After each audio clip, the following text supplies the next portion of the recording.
नमस्कार मित्रांनो, गाडा मालक या चॅनलमध्ये सरचं स्वागत आहे. आणि आज मुंबईच्या लाडक्या रश्मिका ताई आपल्यासोबत आहेत. ताई नमस्कार. नमस्कार, नमस्कार. सगळ्यांना पण नमस्कार.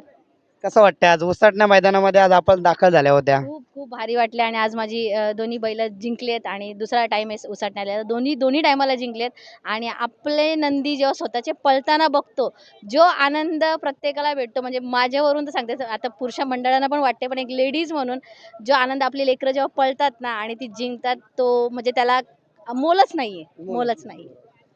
कारण बघा आज आपल्या अखंड महाराष्ट्राचं जे प्रेम आहे, कारण रणरागिणी म्हणून ओळखली जाणारी आपली स्त्री आणि तुम्ही या क्षेत्रामध्ये उतरल्या आणि ते सज्ज करून दाखवलं. कारण मोठमोठ्या रणरागिणी बघा, एखादी महिला पोलीस कर्मचारी होते, एखादी Right. तहसीलदार होते, एखादी म्हणजे असं वेगवेगळ्या क्षेत्रामध्ये क्षेत्रामध्ये जातात जातात. आणि तुम्ही शरीर क्षेत्रात येऊन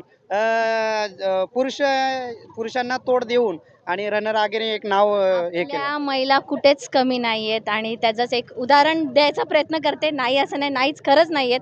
त्या प्रत्येक क्षेत्रात करू शकतात. जशा पुरुषाच्या जोडीला जोड राहून एक पुरुषाचा सपोर्ट असला, फॅमिलीचा सपोर्ट असला का त्या सगळ्या गोष्टी करू शकतात. फक्त प्रत्येकाच्या फॅमिलीला सांगेन की आपल्या लेडीज किंवा महिलांना तुम्ही सपोर्ट करा. त्या नक्कीच काहीतरी करतील. तसं माझा पण माझ्या मित्रमंडळांचा किंवा सगळ्या भावांचा माझा सपोर्ट आहे. त्याच्यामुळे आपण पण आहे. आता मैदानामध्ये तुमचा जेव्हा महादेवाचे नंदी गुलाल प्राप्त झाले, खूप चांगला असं शांत आणि सुसज्ज असा कार्यक्रम दिसत होता. मला पहिल्यापासून म्हणजे मी पहिली शर्यत पण उसाटण्याची बघितली फर्स्ट टाईम आणि सेकंड टाईम आता हा दुसरा टाईम दोन्ही टाईमाला गुलाल भेटला. म्हणजे इतकं शिस्त पद्धत आहे आणि व्यवस्थित नियोजन आहे आणि सर्वात जास्त आवडतं नियोजन म्हणजे माझं जे आहे ते उसाटण्या अड्ड्याचं आहे. कारण की खूप व्यवस्थित आहे. नो खिचडी नाही, सगळ्या टेम्पो पण लाईनीत लागतील, सगळं जेवणाचं पण नाही लाईनीत लागेल. शिस्त, शिस्त, एकदम शिस्त. एक्झॅक्टली. आता येणाऱ्या काळामध्ये एक स्विफ्टचं मैदान येत आहे येस, येस, येताड्याला. Yes, yes, yes. काय सांगाल त्याच्याबद्दल? हां, त्याच्याबद्दल आम्ही पण एक्साइटमेंट आहे, सगळ्यांना आहे आणि बैलं पण म्हणजे विचार चाललाय की नाही घेऊन जायची. ॲटलीस्ट जिंको किंवा हारो. बट प्रत्येक मैदानाला आपल्या नंदींचं पाऊल लागलं पाहिजे ही माझी अपेक्षा आणि सगळ्यांना शुभेच्छा, सगळ्यांच्या नंद्यांना शुभेच्छा आणि म्हणजे एक हौस म्हणून खेळा, एक कॉम्पिटिशन म्हणून नका खेळू, एक मज्जा मस्ती म्हणून खेळा, ते महत्त्वाचं आहे. बघा आता शर्यत क्षेत्रामध्ये तुम्ही नेहमी दिसता. कशी आवड निर्माण झाली? कारण येणाऱ्या काळामध्ये तुम्ही सुद्धा टॉपमध्ये शर्यत करत असता, आणि पुढे येणाऱ्या काळामध्ये टॉपमध्येच राहणार आहेत. कुठेतरी एक नंबरमध्ये राहण्याचा प्रयत्न सुद्धा तुमची नक्की, तळमळ नक्की. चालू आहे.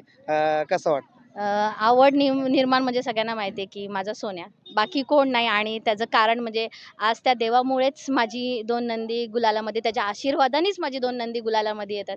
ती त्याची लहान भाऊ आहेत ते सोन्याचे आणि त्याच्या शिकवणीवरतीच मी आहे, बाकी काय नाही आणि सोन्याच्या आशीर्वादमध्ये खूप चांगलं चाललं आहे आणि पुढेही त्याच्या आशीर्वाद उद्या नंबर 1ला तरी असली तर फक्त सोन्याचा आशीर्वाद असेल. बघा अखंड महाराष्ट्राने तुम्हाला 50-50 या ब्रँडने प्रेम दिलं आणि महाराष्ट्राने सुद्धा प्रेम दिलं आणि सोन्याचा टॅटू सुद्धा तुम्ही काढून घेतला होता. तो आयुष्याची खून आहे आणि ती जन्म जरा दाखवा कसा ते बघा मित्रांनो, खूप सुंदर असा टॅटू सोन्याचा काढून घेतला आणि आज एक ब्रँड तुमचा जो तयार झाला रश्मिका ताई म्हणून, तो सोन्यामुळं काय बोला सोन्याबद्दल? सोन्याबद्दल म्हणजे सांगा, जीवच आहे माझा, बाकी काही नाही. माझा जीव का प्राण आहे सोन्या आणि पहिल्यापासून सांगते की सोन्यामुळे जे आहे ते फक्त सोन्याच्या आशीर्वादामुळे आणि पुढेही त्याच्याच आशीर्वादामुळे लागेल. जे मी त्याच्यासाठी केलं किंवा त्यांनी माझ्यासाठी केलं आहे त्याचं फळ मला भेटत चाललं आहे. खूप सारे प्रेक्षक तुम्हाला प्रेम देत असतात मैदानामध्ये, काय सांगाल त्यांच्याबद्दल? प्रेम म्हणजे असंच प्रेम राहू द्या आणि माझ्यासारख्या प्रत्येक स्त्रियांवरती असंच प्रेम राहू द्या आणि आपल्या क्षेत्रात जे मुलींकडे बघायचा दृष्टिकोन आहे तो खूप चांगला आहे. म्हणजे बरेचसे माझे क्षेत्र आहेत, सगळ्यांना माहिती असतील, त्या क्षेत्रांपेक्षा या क्षेत्रात गर्ल्स एकदम फ्री माइंडेड आहेत, व्यवस्थित आहे आणि सेफ आहेत. मोस्ट इम्पॉर्टंट म्हणजे सेफ आहेत आणि म्हणून मी सांगेन प्रेक्षकांना असंच प्रत्येक मुलींना प्रेम द्या जसं तुम्ही मला दिलेत आणि तेवढीच रिस्पेक्ट द्या जशी माझी करतात आणि असं मुलींना पुढेही राहू द्या. बघा ताई, जाता आता अजून एक प्रश्न विचारतो. मुंबईमधली जी येवन जोडी आता पळते, मुंगा आणि सैराट, त्यांचेच आता तुमच्यासोबत चर्चा चालू होती, मित्रच. काय सांगाल? कारण कुठेतरी प्लॅनिंग असं एक गोष्ट घडली जाते, त्याच्याबद्दल काय होतं का? कसं असतं माहिती का, देवाची इच्छा असते प्रत्येकाची आणि सगळेच नंदी आपलेत, असं नाही की हा नंदी दुसऱ्याचा तो नंदी, सगळेच नंदी आपल्यात आणि भुंगा आणि सैराट आली गाडी. भुंगा आणि सैराट ही नंबर वनच म्हणजे त्यांचं ते जो जोड आहे ना दोघांचा एकत्र आहे, व्यवस्थित चालला आहे. आणि निखिल भाऊ आम्ही म्हणजे खूप वर्षापासून आम्ही एकत्र म्हणजे जेव्हा आम्ही या क्षेत्रात नव्हतो तेव्हापासून आम्ही एकत्र निखिल भाऊ आणि त्यांच्याच डोक्याने जरा चाललंय हळू आणि छान आहेत दोघी गाडी. प्रेक्षक वर्गांची चर्चा आम्ही थोडीशी ऐकली.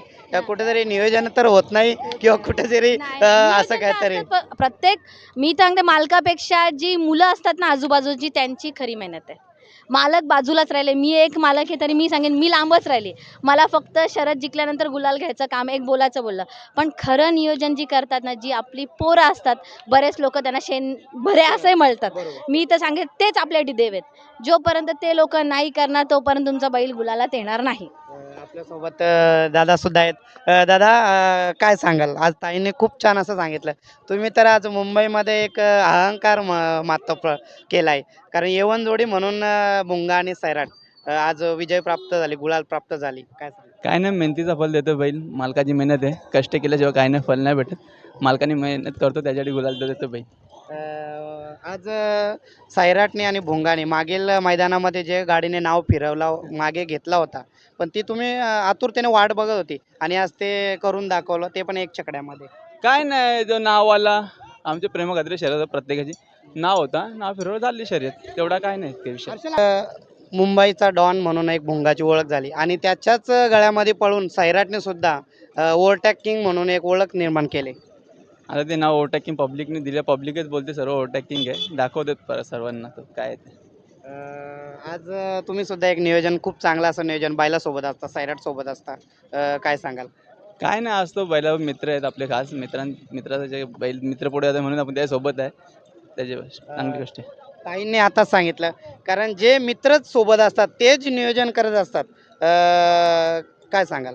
काय नाही, त्यांच्यासोबत त्यांची चांगली पोरं आहेत, सर्व मित्र बरे खूप चांगला आहे. तिकडे घरी पण त्यांचे सर्व पोरंच बघतात, त्याही फक्त शर्तीने जास्ती असतात, तेवढं हे काय नाही, पण सपोर्ट चांगला आहे भेटलं म्हणून त्यांचे बैल पण त्यांना गुलाल देतात. ताई, आज नितीन शेट आलेत, काय सांगाल त्यांच्याबद्दल? त्यांची मेहनत तुम्ही पहिल्यापासून बघते त्यांच्याकडनं बघूनच शिकलो आम्ही या क्षेत्रात काही नव्हतं. निखिल भाऊंना खूप पर्सनली ते मला ओळखतात, मी त्यांना ओळखते एक बहिणीसारखी. मी त्यांच्यासाठी ते मला खूप जास्त चांगलं ओळखतात आणि म्हणून मला शिकायला भेटतं त्यांच्याकडून बऱ्याचशा गोष्टी आणि मेहनत आहे. सुंदर असं ताईंनी सांगितलं आणि असंच अखंड प्रेम महाराष्ट्र तुम्हाला सुद्धा देत आहे आणि त्या महाराष्ट्राला काय संदेश द्याल?